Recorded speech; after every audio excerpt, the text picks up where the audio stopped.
RGPD, voici un cas grave.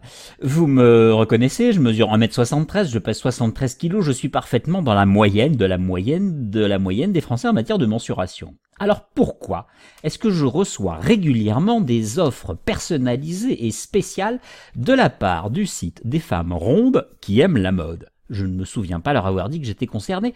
Non, non, j'ai mené l'enquête, et bien figurez-vous qu'en fait ce site est une filiale de l'entreprise chez qui j'achète mes costumes. Alors ils ont récupéré mon email une fois, et du coup maintenant ils me bombardent avec tout ce qui leur passe sous la main, y compris les offres spéciales de leur filiale.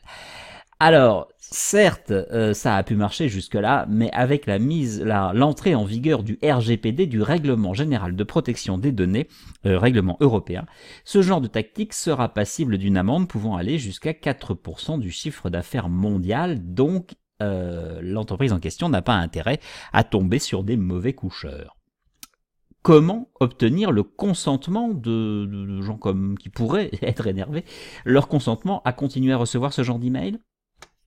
La solution, elle n'est pas uniquement juridique et technique. Non, voici l'email qu'il faut m'envoyer.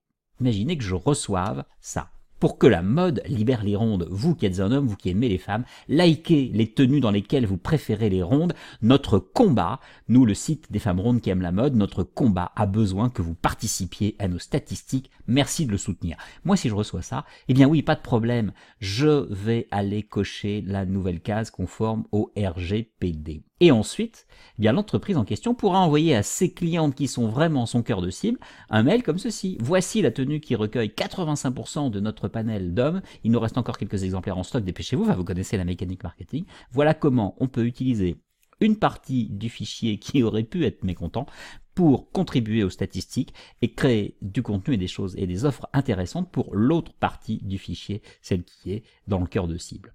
Non, le RGPD n'est pas qu'une affaire juridique ou technique. Optimiser, comme on aime bien le dire, optimiser sa liste d'abonnés, c'est d'abord une affaire de contenu.